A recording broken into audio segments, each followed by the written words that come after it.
Olá, bom dia. Então está começando mais um Debatendo com o Terceirão, é o último da série. Estamos aqui com a Alain, a Carolina, a Emanuele e a Amable. Bom dia para vocês. Bom dia. E bom, Debatendo com o Terceirão, hoje vamos falar sobre religião e religiosidade. Nunca se tem falado tanto em religião nos últimos tempos, né? Quem assistiu um pouquinho, acompanhou o período eleitoral, se ouvia muito a palavra Deus, se ouvia muito a palavra religião, a religião como centro, como poder influenciador. Então é sobre esse tema que a gente vai conversar um pouco, né? Começando que o Brasil é um país, o maior país católico do mundo, né? Que tem o maior número de católicos. Então eu gostaria que você começasse a falar um pouquinho sobre a força, a importância, a influência que tem o catolicismo na história do Brasil. E aí, quem começa? Em relação ao catolicismo popular, podemos afirmar que as classes dominantes no Brasil, principalmente na área rural, utilizam-se da boa-fé dos camponeses para exercer uma dominação política e econômica. Na década de 1980, foi exibida uma novela que obteve grande audiência na televisão brasileira, chamada Roque Santeio, escrita pelo dramaturgo Dias Gomes. Nela, o personagem Sinhozinho Malta, um latifundiário chamado de Coronel, utilizou-se da crença popular aos santos para justificar sua dominação política no interior da Bahia. Os chamados coronéis diziam que o povo deveria sempre rezar e ser devoto dos santos, pois somente assim alcançaria o paraíso dos céus. Pois aqui na terra há alguns que nasceram ricos e outros pobres, e não tem como mudar essa situação. Então, o que vocês trazem é uma questão assim bem polêmica. Aí está dizendo que na história, muitos poderosos, que eram os coronéis, fazendeiros, né, fazendeiros de gado, de café, no Brasil, usavam da religião para dominar as pessoas, né? Ensinavam, você tem que respeitar, você tem que ser bonzinho, e para isso você tem que trabalhar, você tem que obedecer para você ir para o céu, né? Até nos casarões dos coronéis existia uma capelinha. Eles eram bem religiosos, assim, coloco entre aspas, né? Porque que tipo de pessoa religiosa é essa quando usa da religião para fazer, vamos dizer, a responder interesses particulares, né? Então, isso nós estamos falando aí desde a época da colônia, o Brasil Império, o Brasil República e por aí vai, né? O que mais temos sobre católica, seu Alain? A religião católica? Segundo a Bíblia, a verdadeira religião vem de um coração honesto e está focada em Jesus. As escrituras sagradas evidenciam os aspectos práticos da religião verdadeira. A verdadeira religião está focada em Jesus e não em filosofias. As principais crenças do catolicismo estão embaçadas na crença em um único Deus verdadeiro que integra a Santíssima Trindade, que vincula a figura divina ao seu Filho Jesus e ao Espírito Santo.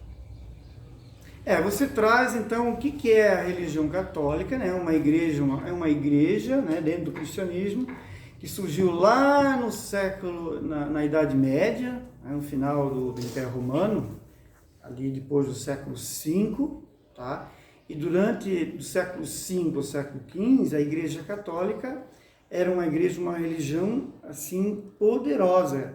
Os padres, os professores eram padres, a universidade era dos católicos, então era toda uma cultura, um costume, uma lei, era a partir da igreja católica, principalmente lá na Europa, né? Pois o catolicismo ele veio para o Brasil, ali com os portugueses vieram para o Brasil, né? Descobriram, entre aspas, o Brasil, colonizaram o Brasil e trouxeram o catolicismo para cá. Os indígenas tiveram que ser batizados para ser católico, os negros, os africanos tiveram que ser batizados católico, e a cultura dos negros, a cultura dos indígenas eram proibidas, né? Então está entrando nessa parte aí que o Brasil hoje, mesmo que ele é predominante católico, ele tem uma diversidade de religião. Eu acho que uma variedade de religião tem aqui no Brasil, né? Então, dos negros ali, a religião afro, Umbanda, Candomblé, foram trazidos pelos escravos africanos na época da colonização, depois na época do Império, eles eram proibidos de rezar, né? E eles rezavam os santos deles, os orixás, de uma maneira bem escondida, porque era proibido. E hoje, será que, o que vocês trazem sobre essa Umbanda e Candomblé? Será que existe ainda esse olhar preconceituoso contra as religiões? Diga.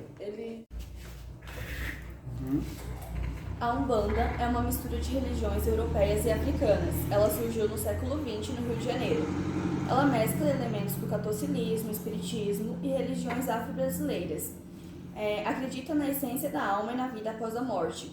E existe muito preconceito sobre essa religião, mas os pilares dessa religião é o amor, a caridade, a humildade. O deus deles é o Olorum e as entidades superiores, os orixás. E o Candomblé e a Umbanda são religiões essencialmente constituídas de negros, apesar de encontrarmos não negros entre seus adeptos. É uma religião ainda que ela existe muito no Brasil, tem muitos adeptos, e não é assim, tem um preconceito, é religião de negro. Não. Várias pessoas, independente de ser negro ou não, que é dessa religião, e outra, se tem outro preconceito que é uma religião que faz o mal, né? É demoníaco. Então, são preconceitos que a gente tem que quebrar. E como é que a gente quebra esse preconceito? Conhecendo a religião. Você falou, trouxe que os principais objetivos da religião é paz, né? O amor, o amor e a caridade. Então, eu acho que o importante é assim, é como você interpreta a religião e como você usa ela. Eu acho que todas as religiões têm o objetivo do amor, a caridade e a união entre as pessoas. Não guerra, não preconceito, não ao ódio. Né? Que mais? E os jovens? Né? Vocês trouxeram a estatística aí, pesquisa de os jovens é o número maior que acreditam em Deus, que tem religião, como é que é? Em pesquisa do Instituto de Estudos da Religião, de 2001, verificou-se que entre 800 brasileiros com idade entre 15 e 24 anos, 98% deles responderam que acreditam em Deus. O brasileiro sempre teve na religião um dos recursos mais fortes para manter suas culturas, suas relações com a realidade social e suas lutas por uma vida mais digna. A religiosidade e a política sempre se envolveram mutuamente. Ao longo do século XX, o catolicismo perdeu o monopólio religioso no nosso país. Em 1890, 99% da população se declarava católica. Já em 2000, o índice caiu para 73,6%. Dentre esses jovens sem religião, muitos poucos se apresentam como ateus ou agnósticos. O maior contingente é daqueles que têm sido chamados de religiosos sem religião. As crenças dos jovens sem religião são muito semelhantes às dos demais jovens. É um dado importante, então, que o catolicismo vai perdendo poder, vai crescendo outras religiões, opções de não religião, porque tem o conceito religiosidade, né? Uma coisa é a gente ter religião, é a religião que a gente segue, a gente é batizado, e a outra é a religiosidade, que cada um tem a espiritualidade, que cada um tem em particular. Então, esse número indica o quê? Um número cada vez de jovens mais, o quê? Ele diminui. O índice de jovens diminuiu, os que acreditam em religião. Exatamente. Então, encerrando, né? Deixando aqui o nosso agradecimento, a nossa mensagem. Eu acho que é importante a gente ter essa religiosidade, é importante seguir uma religião, desde que você não use a sua religião para enganar ou para monopolizar as pessoas, né? Vamos dizer, respeitar as diversas formas de religiosidade, a diversas religiões. Tchau!